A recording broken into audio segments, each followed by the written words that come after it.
बसा है तू मेरी रूह में, बसा है तू। क्या हुआ था मुझे?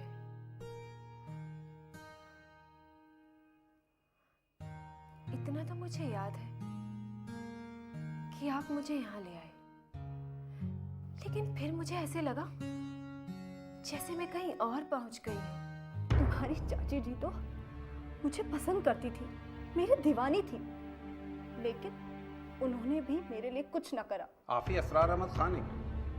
जी हाँ, मैं ही हूँ, मगर आपकी बगैर इजाज़त यहाँ मौजूदगी मुझे पसंद नहीं है। देखिए जनाब, पुलिस बिल्कुल नहीं चाहती है वो ख्वामख्वाह किसी के घर में और खासकर किसी शरीफ के घर में दाखिल होकर उसे खौफजदा करे। आपका बहुत बहुत शुक्रिया इस ताउन के लिए, लेकिन मुझे इतना यकीन है कि आप मुझसे दोबारा मिलने की चाहत करेंगे। यानी तुमसे भी पूछताछ की गई? अचानक इंस्पेक्टर का सामना हो गया। अब तहकीकात के बारे में कुछ मालूम कर पाता, इससे पहले तो उसने मुझ पर सवाल दे मारे। एक माँ अपने बेटे के लिए अपनी जान भी कुर्बान कर सकती है।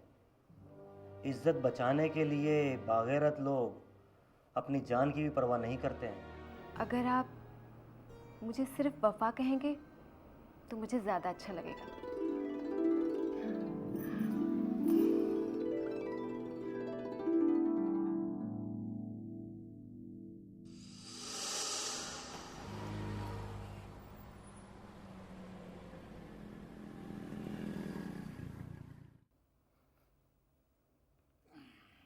अब्बू यूं गरम गरम चाय पीकर कहाँ चले जा रहे हैं? यहाँ घर पर मैं भी तो हूँ। तुम ही तुम हो, मैं तो फालतू हूँ।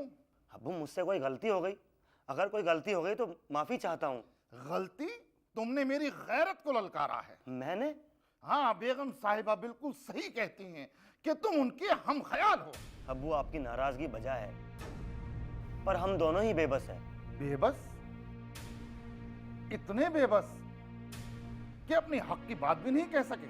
हक तो यह है कि पहले से ही मेरा सीमा पर कोई हक नहीं था, और उस पर चाची जी ने मौके की नजाकत देखते हुए सीमा को वो सब्ज बाग दिखाया, और उसी सब्ज बाग में हम लोग भी उलझ कर रह गए। तुम्हारा कहने का मतलब ये है कि सीमा तुम्हें 2 साल तक धोखा देती रही। सीमा तो पहले ही कह चुकी है कि असरार के फरेब ने उसे जिंदगी की एक नेमत से महरूम कर दिया है। देखा तुमने कि लोग अपनी गरज के लिए कैसे दूसरे लोगों की जिंदगी बर्बाद कर देते हैं। मेरे साथ ऐसा कुछ नहीं हुआ है, मैं जहां था वहीं हूं। अब रही शादी की बात, तो वो भी मौका मिलने पर जरूर कर लूंगा। कठपुतली बनकर रह गए हो तुम, और ये जो उम्र है ये भी ढल जाएगी। और रहा मेरे साथ की बात, तो वो भी छूट जाएगा। फिर एक हम सफर को तरसोगे। अबू ये पेशीन गोई है या बद्दुआ? बरखुरदार अगर वक्त पे लगाम थाम ली तो पेशीन गोई, वरना बद्दुआ। वहां वो माँ है जो अपने बेटे के लिए जान देने को तैयार है, और एक आप है कि वहां सब कुछ है, यहां कुछ भी नहीं। वो अपने बेटे को मना लेगी, मगर तुम अपनी मनमानी नहीं छोड़ोगे। ठीक है अबू, एक बार मुझे चाची जी, असरार और सीमा की जिंदगी के जज्बाती मुसल्लस का अंजाम देख लेने दीजिए, फिर मैं भी घर बसा लूंगा। एक बात का ख्याल रहे बेटा, कि अब अपने दिल से सीमा का ख्याल निकाल देना। जो कुछ वो लोग करने वाले हैं वो तो दुनिया देखेगी, और भूले से भी दुनिया भूल नहीं पाएगी। दीवाने हो चुके हो तुम, वो भी गैरों की खातिर। क्या करूं अब्बू, मेरे लिए तो एक हद मुकर्रर हो गई है, और उसी हद में रहकर बस कलाबाजियां खाता रहूंगा।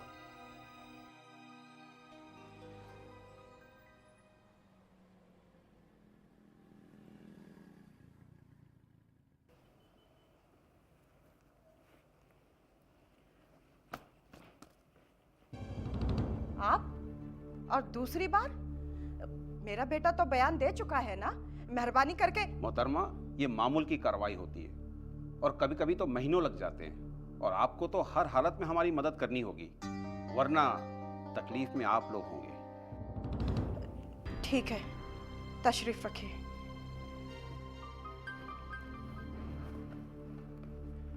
कार्रवाई में कमी रह गई है क्या?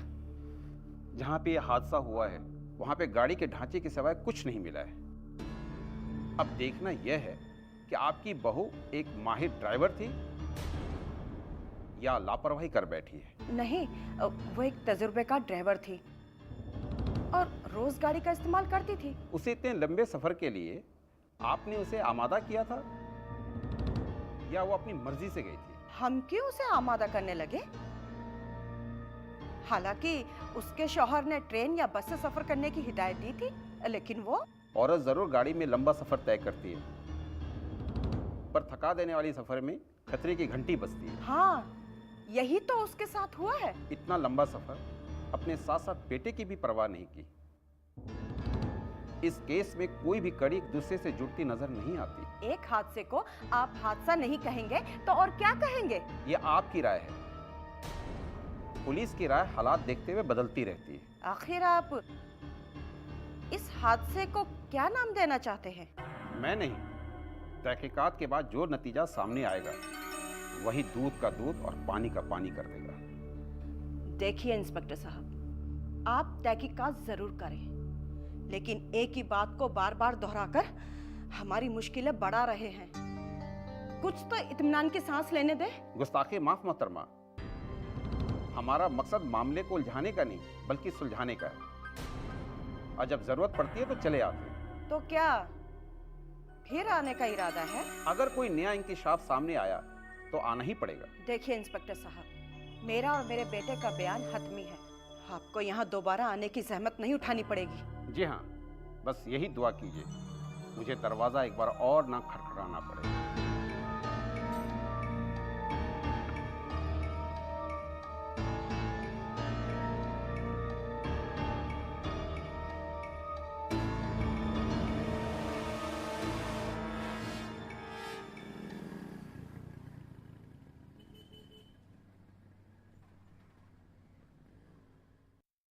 तुम एक नया शोशा छोड़ आए हो। जो मामला इतने हमवार तरीके से आगे बढ़ रहा था, तुम उस पर रोक लगा कर रखोगे? अब मामला सिर्फ हमवार तरीके से आगे नहीं बढ़ेगा, बल्कि फिसलता हुआ चाची जी के दिल में जगह बना लेगा। एक बात पूछूं नवाज, सही जवाब दोगे? अगर सवाल मेरे काम का होगा तो यकीनन जवाब मिलेगा। माना कि मेरे काम का है, फिर भी जवाब देने के लिए मजबूर हूँ मैं। मैंने तुमसे शादी से इनकार कर दिया, और जिस तरह असरार ने मुझे ठुकरा दिया, मैं भी तुमसे मुंह फेर बैठी।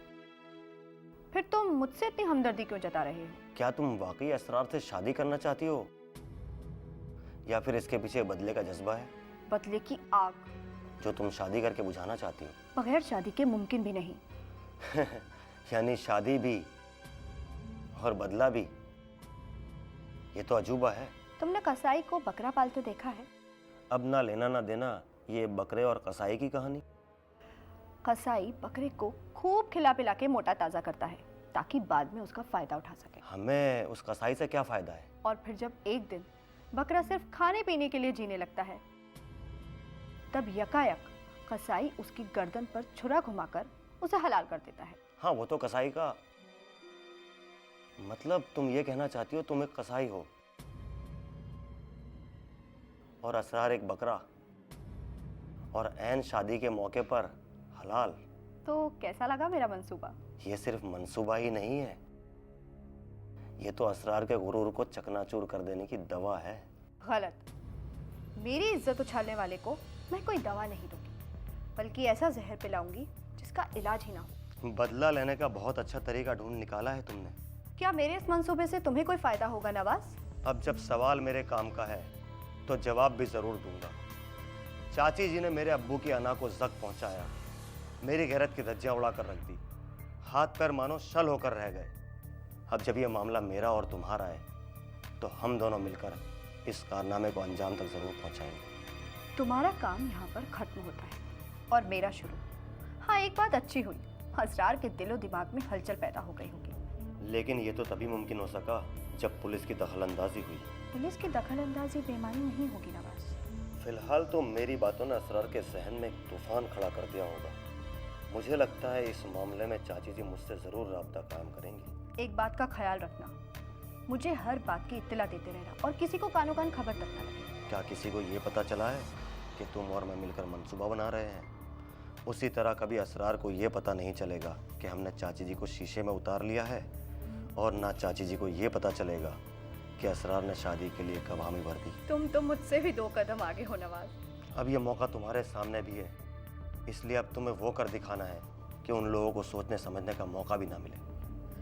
अब तो मुझे एक ही बात का इंतजार है, कब तुम्हारी चाची जी मेरे घर आती है, तभी असरार का सामना करूंगी।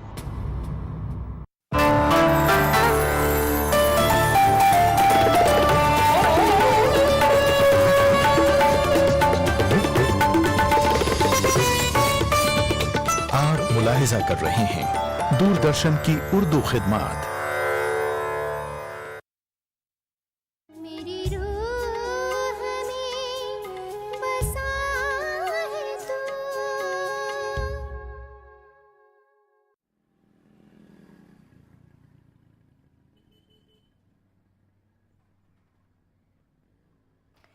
हाँ भाई साहब, असरार हालात के साथ समझौता कर चुका है,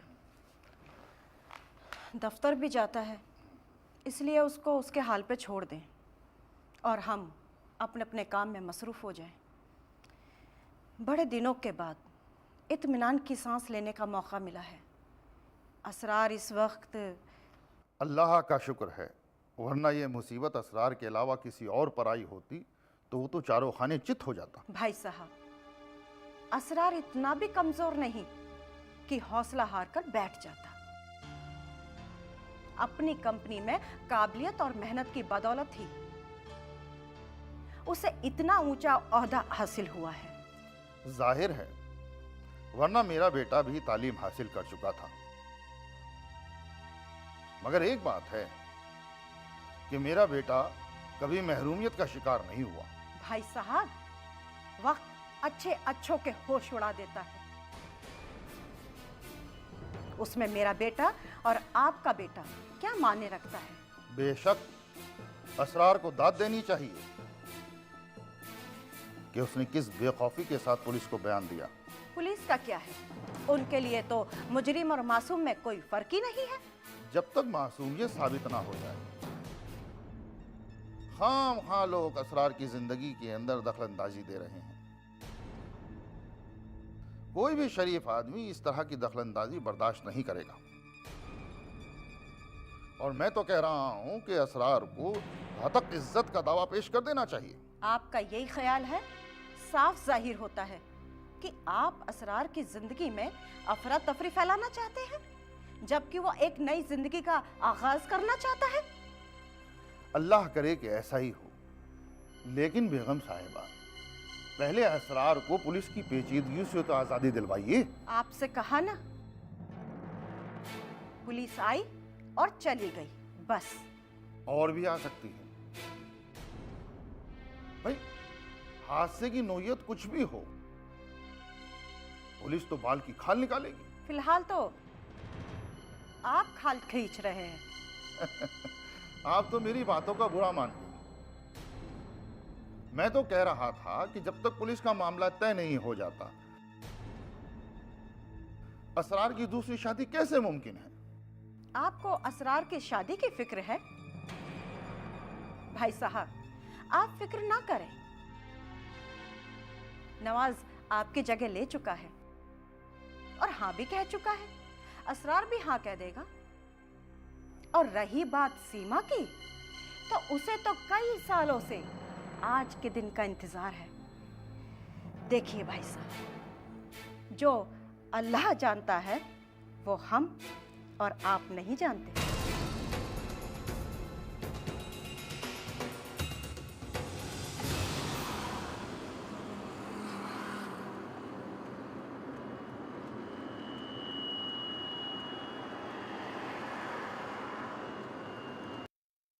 क्यों मिस्टर नवाज साहब, असरार साहब के बहुत करीब होकर भी आप उनके बारे में कुछ ज़्यादा नहीं जानते?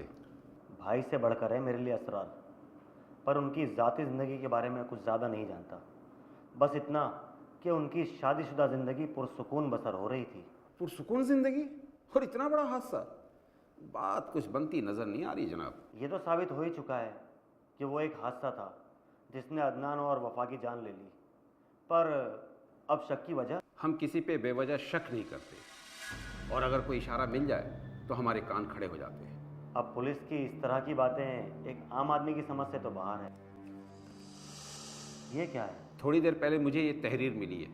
ये बहुत ही अहम शय है और आइंदा की तहकीकात में ये बहुत ही मददगार साबित होगी। क्या ये आपको बेगम साहिबा की तरफ से मिला है? जी नहीं, कोई अनजान शख्स इसे थाने में छोड़ गया, और जिस किसी ने भी पर्चा दिया है वो मरहुमा को बहुत करीब से जानता है। बहुत करीब से तो असरार ही जानते हैं, पर इस पर्चे में ऐसा क्या है जो आप... इस पर्चे में मरहुमा का वो बयान है जिसमें उसने अपनी मौत की चाहत की है। मौत की चाहत? यानी ये खुदकुशी? जाहिर है उस पर किसी तरह की अफसुर्दगी तारी थी और वही उसकी मौत का सबब बन गई। मैं नहीं मानता। दोनों मियाँ बीवी 5 सालों से पुरसुकून जिंदगी बसर कर रहे थे। पर मुझे तो पता चला कि बेगम साहिबा मरहुमा को नापसंद करती थी। अब नापसंद करने का कोई ये मतलब तो नहीं है कि कोई अपनी ज़िंदगी का खात्मा ही कर दे। मरहुमा तो वो कर चुकी है, और वो भी अपने एक मासूम की जान भी ले बैठी है। क्या एक माँ ऐसी घिनौनी हरकत कर सकती है? वो अपने लगते जिगर की जान ले सकती है? यही तो, बेगम साहिबा ताहाल मरहुमा से नफरत करती रही, जबकि उन्हें अपने बच्चे के खातिर उन्हें हर हाल में सब्र कर लेना चाहिए था। पर वो 5 सालों से अपनी बहू के साथ जिंदगी भी तो गुजार रही थी, और एक आप हैं कि बेगम साहिबा की तरफ ही निशाना तान बैठे हैं। ये मामला अब यहीं पर... यह मामला तो बहुत पेचीदा हो चुका है। तहकीकात तो होकर रहेगी और ये तहरीर हमें रास्ता दिखलाएगी। चलो मान भी लिया, मरहुमा ने खुदा ना करे खुदकुशी ही की है, पर इसकी कसूरवार तो वो खुद ही है ना। मरहुमा की रूह को क्यों तकलीफ दे रहे नवाज साहब? सुकून तो उनकी रूह को तब मिलेगा जब गुनहगार पकड़ा जाएगा। ये तो माँ बेटे के लिए बिन बुलाई शामत है। जिसने शामत को दावत दी होगी उसे इसका अज्र मिलेगा। मुझे लगता है ये खबर मुझे बेगम साहिबा और असरार को दे देनी चाहिए, ताकि वो वक्त पर संभल जाए। हाँ ठीक है, आप चले जाएं। आपके पीछे पीछे मैं भी आता हूँ। जी।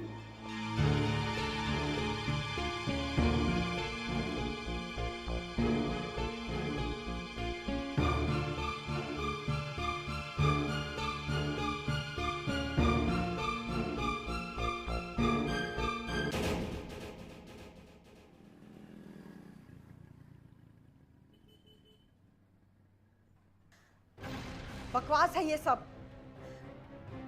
कौन है जो हमारी बदनामी करने पर तुला हुआ है?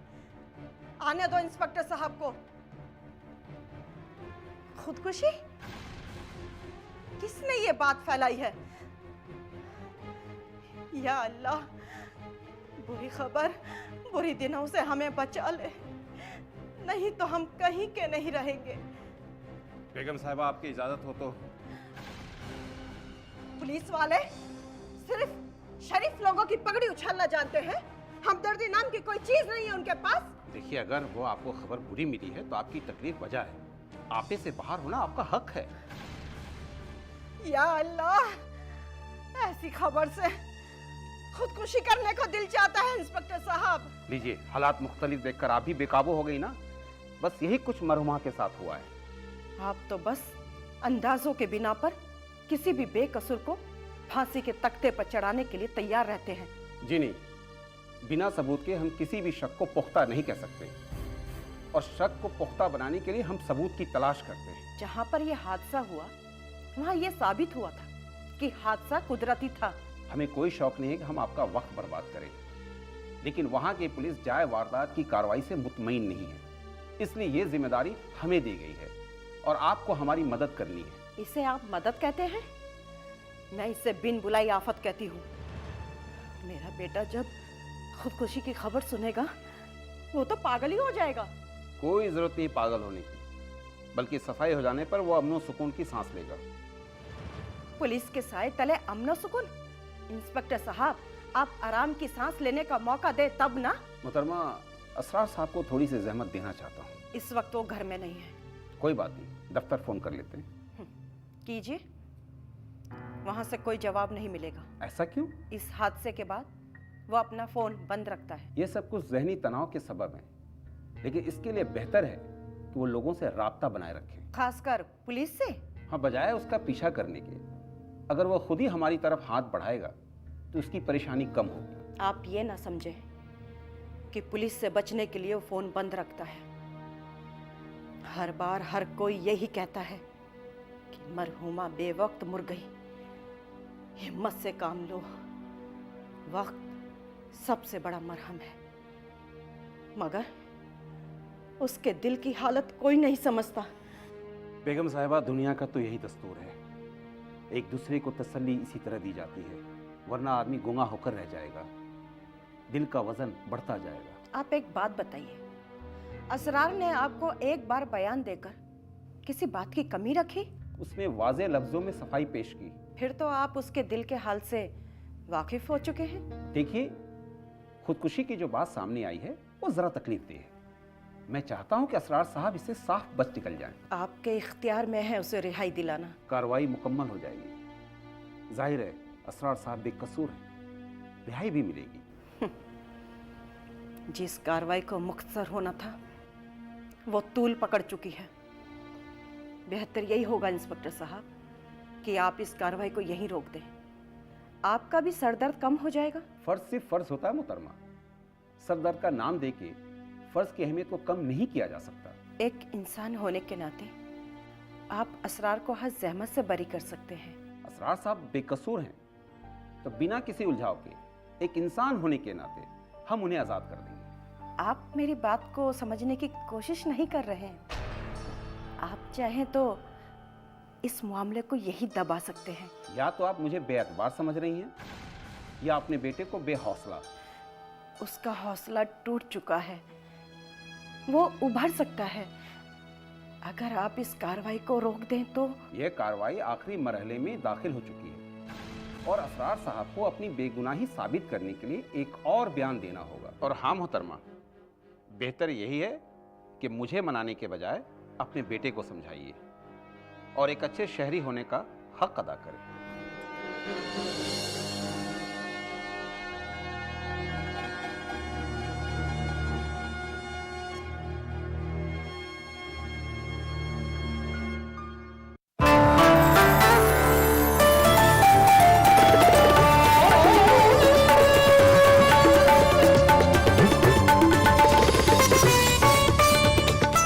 मुलाहिजा कर रहे हैं दूरदर्शन की उर्दू खिदमत। मेरी रूह में बसा है तू।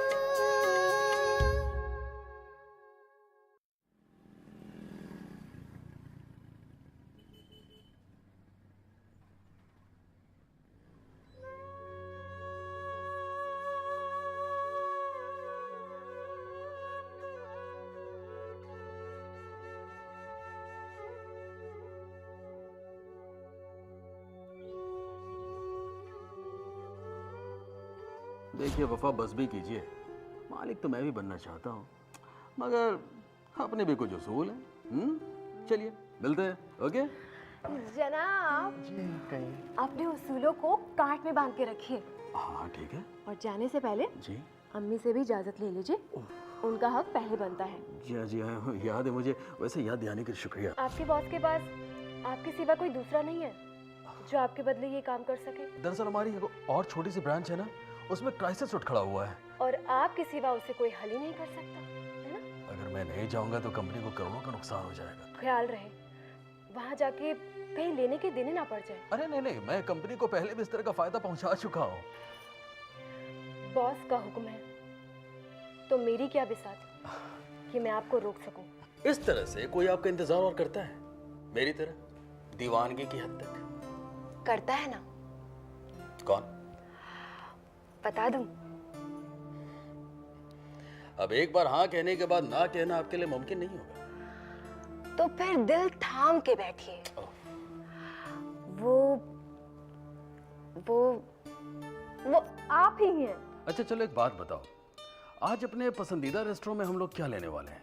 जहर की एक चुटकी। बेहतर यही है कि हम कुदरत को अपना काम करने दें और हम अपनी मंजिल की जानिब रवा दवा रहें। जरूर रवा दवा रहेंगे, मगर एक शर्त पर। शर्त? जी हाँ, और वो ये कि न मैं और न आप कभी भी एक दूसरे से जुदा होंगे। कोई शक?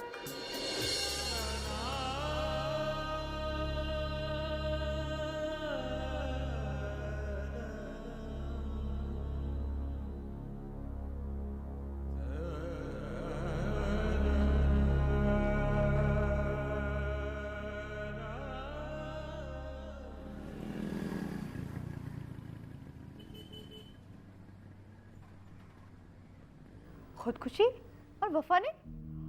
ये कैसी खबर है? यकीन करो या ना करो समझ नहीं आ रहा। जब तक हकीकत सामने नहीं आ जाती यकीन तो करना ही पड़ेगा। 5 बरस तक तो सब कुछ ठीक चल रहा था, अब अचानक से ये हादसा। 5 बरसों से तुम भी तो इंतजार कर रही हो, क्या तुम्हारे साथ कोई हादसा पेश नहीं आया? खैर, मैं तो 5 बरसों से दिल हथेली पर लिए बैठी थी। तो यूं समझ लो वफा भी 5 बरसों से जान हथेली पर लिए बैठी थी। यानी तुम जानते थे कि वफा एक दिन खुदकुशी कर लेगी और तुम उसी वक्त का इंतजार कर रहे थे? गलत फहमी है तुम्हारी। मैं तो सिर्फ इतना जानता हूँ कि चाची जी और वफा की आपस में बनती नहीं थी। उन दोनों की तू में हुआ करती रहती थी और कभी कभी तो तनाव इतना बढ़ जाता था कि असरार तो वहां से भाग ही खड़ा होता था। तुम तो नवाज मुझे खौफजदा कर रहे हो। लेकिन अब वक्त बदल चुका है, अब तुम उन्हें खौफजदा करने वाली हो और ऐसे कि उन्हें भागने का मौका भी ना मिले। तुमने तो मुझे ख्यालों में न जाने कहाँ पहुंचा दिया नवाज, और इसकी बारी कभी नहीं आएगी। सीमा अब तुम्हारी बारी आ गई है। नवाज, अब खुदकुशी की वजह दिखाई नहीं देती। देखो सीमा, वफा अपनी मौत के साथ साथ सारे राज ले गई और अब उसे तुम छोड़ दो, तुम अपनी सोचो। नवाज, ये मामला खुदकुशी का है और पुलिस उस शख्स को तो जरूर तलाश करेगी। किस शख्स को? जिसने पुलिस को खुदकुशी का पर्चा दिया होगा। ओहो, तो अब तुमने तहकीकात शुरू कर दी। जब पुलिस तहकीकात करते करते थक जाए तो तुम जाकर उसकी मदद कर देना। नवाज, वो शख्स बहुत कुछ जानता होगा और अगर ये मामला नहीं साबित हुआ तो वो तो फंसा बेचारा, आने वाली मुसीबत से बिल्कुल अनजान होगा।